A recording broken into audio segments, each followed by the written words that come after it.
tara, sumangin niyo ako at magsa-sightseeing tour tayo dito po sa Bridgetown sa Pasig City.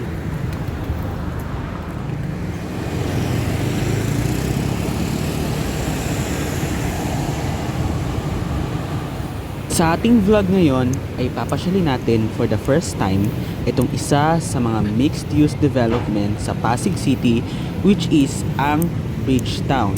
So, itong tulay na to or isa sa mga iconic na tulay dito po sa Bridgetown ay itong Bridgetown Bridge na kung saan ay napaka-iconic nito for its unique design and features.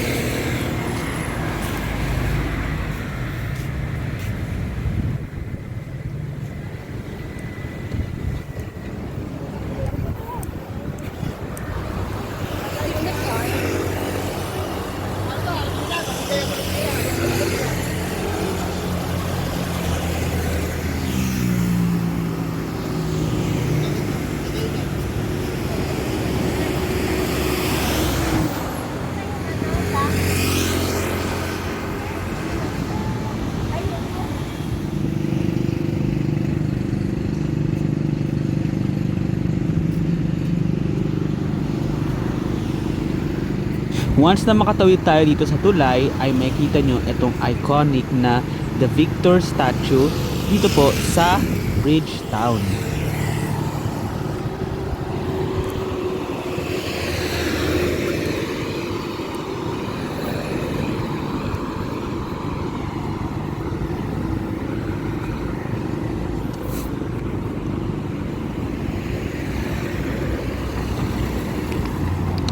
Makikita nyo rin along dito po sa Bridgetown, people friendly nga naman itong lugar na ito dahil nga merong mga nakadesignate na pedestrian at bike lane gaya nitong ating dinadaanan.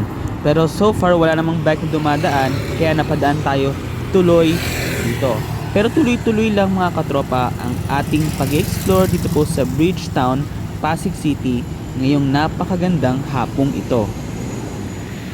Fun fact muna tayo, isa sa mga iconic features ng Bridgetown ay itong 60-meter tall na The Victor statue na dinisenyo ng Filipino-American artist na si Jeffrey Manuel. Ang The Victor ay sinisimbolo sa determinasyon tungo sa tagumpay ng bawat Pilipino.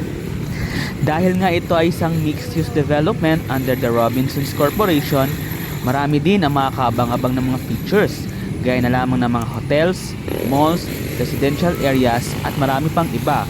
Maging itong ating dinadaan ng sidewalk ay punong-puno ng mga puno at halaman. Plus ang napakalawak na green and open spaces along this place na talaga namang perfect for family, friends, and loved ones.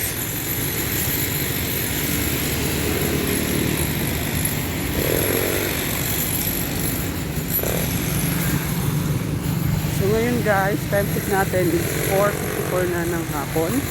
At siyempong narating din natin itong Bridgetown dito po sa Pasig City for the first time.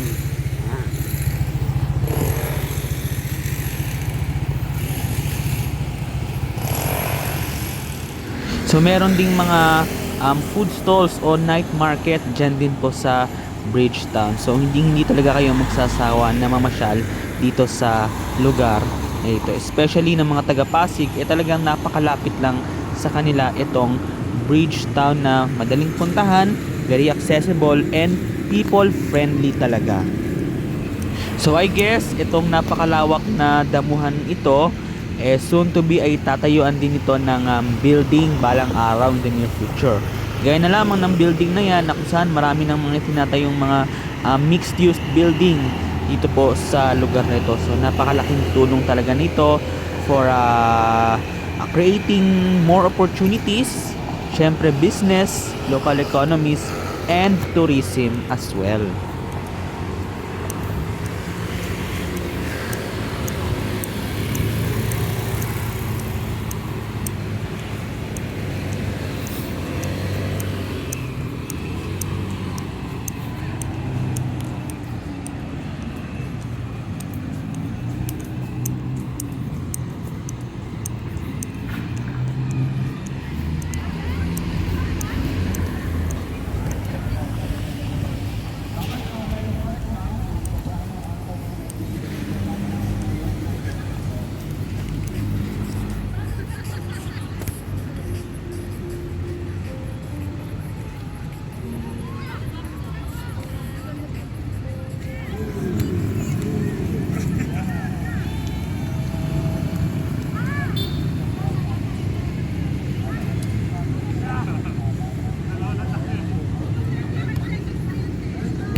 So syempre, sports friendly din itong lugar na to, gaya na lamang nitong obstacle park. Plus, itong napakagandang multi-sports venue. I am not sure kung anong mga sports ang meron dyan since first time natin. Yan. Pero abangan natin yan kapag napadaan tayo dyan sa lugar na yan.